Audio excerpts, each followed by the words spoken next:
So you first place it and then you start the timer.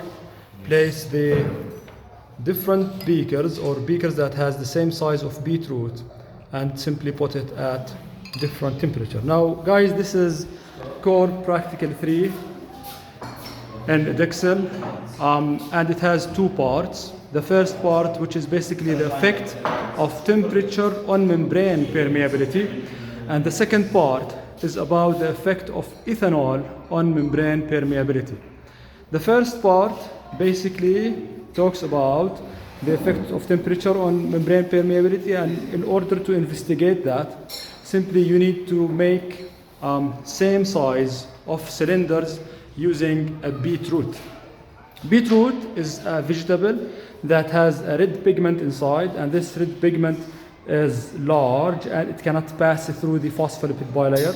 So we are investigating the effect of temperature on the permeability of beetroot by looking at the color depth after we expose those different beetroots into different temperatures. So after you make those same size beetroots using the cork pourer, okay, the cork pourer, which gives you the same dimension of beetroots, you trim it to make sure that all of them have the same size. After you do that, basically you need to rinse those pieces in water and to dry them. In order to remove any excess pigment or any pigment that is due to the cutting of the tissue. And then, as you can see on the board, after you rinse it, you need to remove those papers to dry them, and using the paper towel, and then place them in beakers, in small beakers, and those small beakers should have the same volume of water, and you put those small beakers at different temperature water bath. So as you can see here, guys, we have the small beakers. Can you please raise one of those small beakers? This is one of the small beakers inside. Can you raise it up? This small beaker, okay. This small beaker has a cylinder of beetroot. Put it back, and the entire small beaker is placed in a larger beaker, which is a water bath, at temperature. What temperature is that? 60 degrees. This is 100, and this is 60. 60 okay. degrees, 30 degrees, 30 degrees, 10 degrees, 10 degrees, 0 and degrees. then 0, which is ice. Do you think, guys, that they should stay at this for the same duration of time? Yes, of course. Yes, of course, because time is a controlled variable. It should be controlled in order to have fair test. Now, what other things you have fixed in this experiment? The size and diameter of the beetroot cylinder. Okay. The volume of water that the beetroot is placed in. Not the water bath, the water itself. Thank you very much. And I think that's it. The time? Oh yeah, of course, the time. The time. Perfect.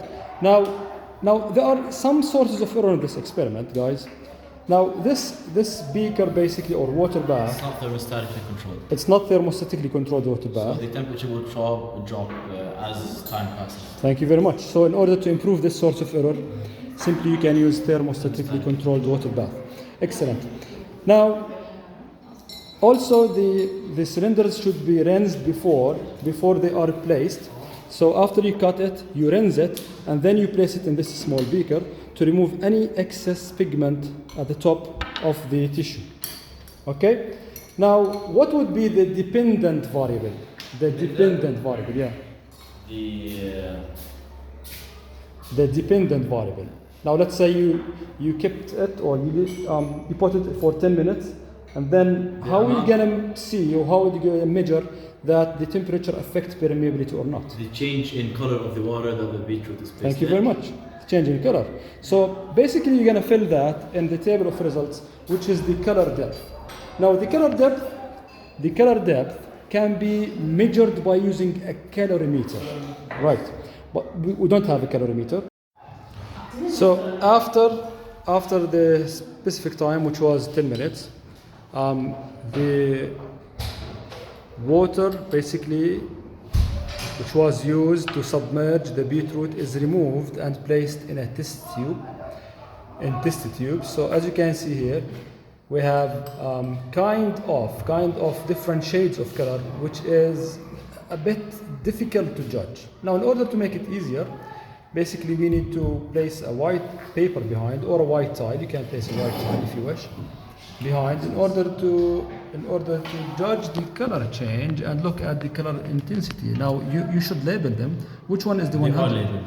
They Are they labeled? From 0 to 100. So which one is 0? This one. Okay. 0, 30s. No, 10. 0, 10, 30, 60, 100. Yes. Okay. I can see that the 30 is a little bit. So those are the results of the color change after you placed, guys, the beetroots at different temperatures. Now, if you were asked to put those results in a table, basically what you're gonna do is to place the temperature versus the color depth, and you can use pluses in order to indicate the color depth. Now, guys, what do you think, Ibrahim, if you were asked to draw a line, to sketch a line to represent the relationship between the temperature and the color depth? How would the line looks like if you draw it in the board? From 0 to 100, Okay. it would increase, and then after 100, it will start to increase, but at a slower rate. Then it would just Level off. level off. So can we say that eventually the color depth would level off? Yes, We can. Why is that? because eventually, if we keep increasing the temperature, Mhm. the membrane, the phospholipids and the proteins in the membrane would start to become denatured, Denatured. damaged. Thank you So very much. it would stop. So if you are going to draw, or if you were asked to draw a line, so can you please draw a line, show us how to draw a line that increases and then levels off eventually? Perfect. So eventually it's going to level off. Actually, it's not leveling off. If you make it a little bit, okay, you make the plateau. This is how it levels off. And that's because the more the temperature, the more the kinetic energy, the more the permeability of phospholipids, until it reaches a point where the membrane get completely ruptured and the pigment is out. Okay, now this is according to the first part. The second part of this experiment is about the effect of ethanol on the membrane permeability. In order to do that, basically, we need to do a different concentration of ethanol. So same procedure. Make equal sizes of beetroots using the cork pourer, right? And then you place it at different concentration. Do we need Mustafa, to have the same volume of each concentration? Yes. Of course, because it is a controlled volume. So let's do it, guys. Here we cut the same diameter and the same length of beetroot cylinders. I can see it's rinsed and dried out. Yes, we rinsed it Okay. and we dried it with paper towels. And now we have the concentrations right here. We already made the beakers and we're going to add equal volumes into the beakers. Here you have 10%, 20%, 30 and 40%. Okay. We use the syringe to carry out this experiment. Okay, so there is no need for dilution. It's already prepared for you. Okay. Simply you need to add the piece, and at the top of it you add different concentration of We ethanol need a syringe. for the same time. We can You can use the scale on the beaker.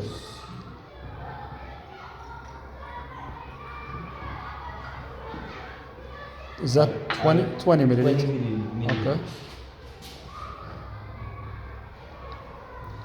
Okay, you are first placing the different concentration, and after that you're gonna place the beetroots to make sure that It is it's fair, because they are get exposed to somehow to the same time.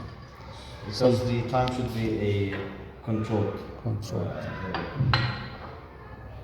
Okay, let's wait for the results, guys. Okay, so those are excellent results. It shows exactly what happens at a different concentration of ethanol. So 10% at the most right, 20, 30, and then 40, which is the deepest color. Against Mustafa, against Ibrahim, everyone else.